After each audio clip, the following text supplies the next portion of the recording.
لیکن آج کی مجلس کے لیے اتفاق ایسا ہوا کہ وقت نکل آیا اور میں آپ سب کے درمیان حاضر ہوا۔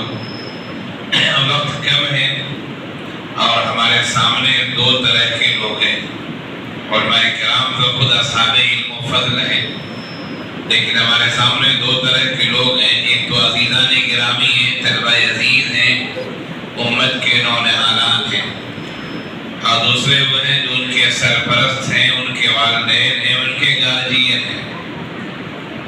لہذا اس مناسبت سے دو تین باتیں کہوں گا۔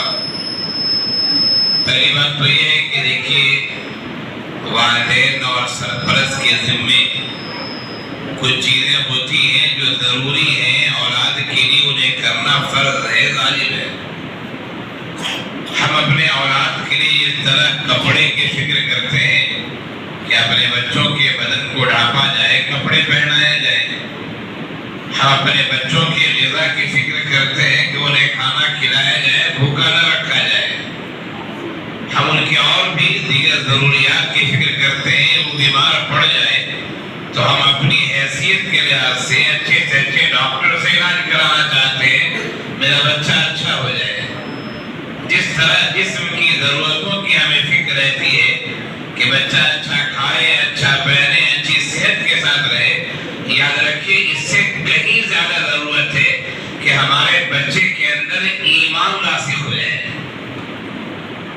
مولانا علی میاں ندوی علیہ السلام کہا کرتے تھے، کل رات میں ایک پروگرام میں تھا تو ایک آدمی نے وہ مضمون پیش کیا جن میں مولانا کا اقتباس تھا۔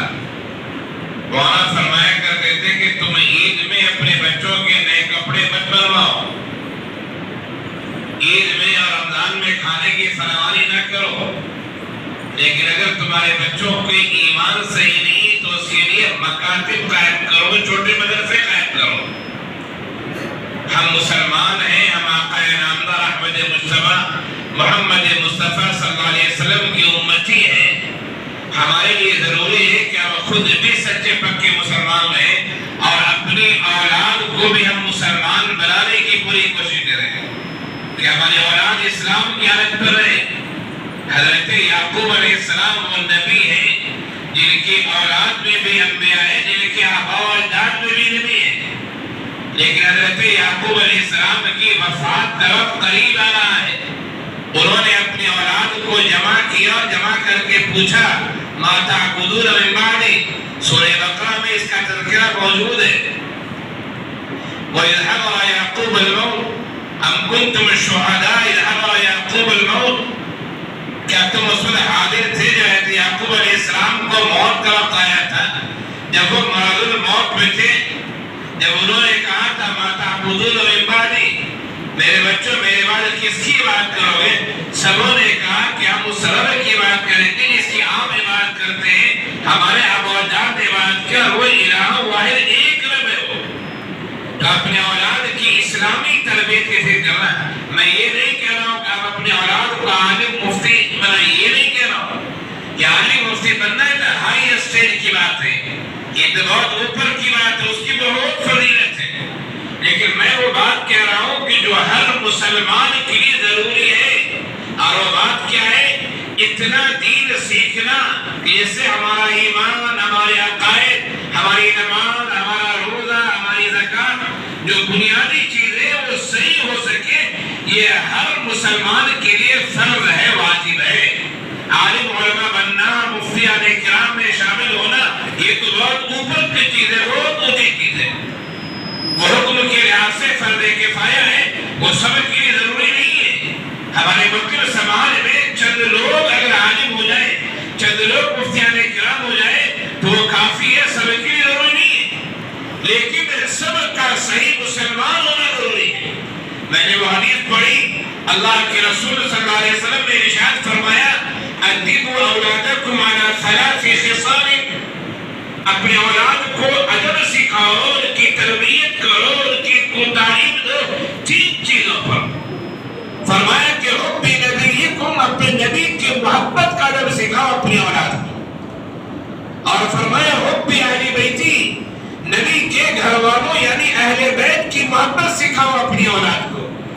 آپ نے فرمایا وہ حب تلاوت القرآن، اور قرآن کی تلاوت کی محبت یہ تین چیزیں ایک حدیث میں کہی گئی ہے، اور بھی احادیث ہیں، دیگر باتیں بتائی گئی ہیں، لیکن میں نے جو آپ کے سامنے حدیث پڑھنے میں تین باتیں ہیں، گارڈین سے، سرپرستوں سے، والدین سے، کہ اپنی اولاد کو نبی کی محبت سکھاؤ، اپنی اولاد کو اہل بیت کی محبت سکھاؤ، اپنی اولاد کو قرآن کی تلاوت کی محبت سکھاؤ۔ یہ جو چھوٹے چھوٹے مدرسے ہوتے ہیں، جامعہ ام القریٰ ہو یا دیگر مدارس ہو، یہ مدارس انہی چیزوں کی تربیت دیتے ہیں۔ کیا مسلمان کے گھر میں پیدا تو ہوئے، ہمارا نام مسلمان جیسا رکھا تو گیا، لیکن کیا مسلمان بنے بھی یا نہیں بنے، یہ چھوٹے چھوٹے مکاتب اور مدارس ہمیں یہ سکھاتے ہیں اور تربیت کرتے ہیں۔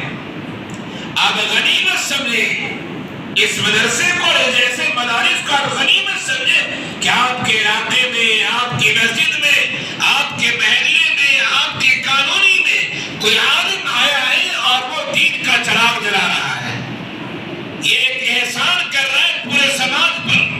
جو بھی عالم جہاں بھی مکاتب ہو، مدارس ہو، دینی تعلیم کے کوچنگ سینٹر ہو، جو بھی ہو، یہ سماج پر احسان ہے۔ سماج کے افراد کو چاہیے کہ اللہ کا شکر ادا کریں۔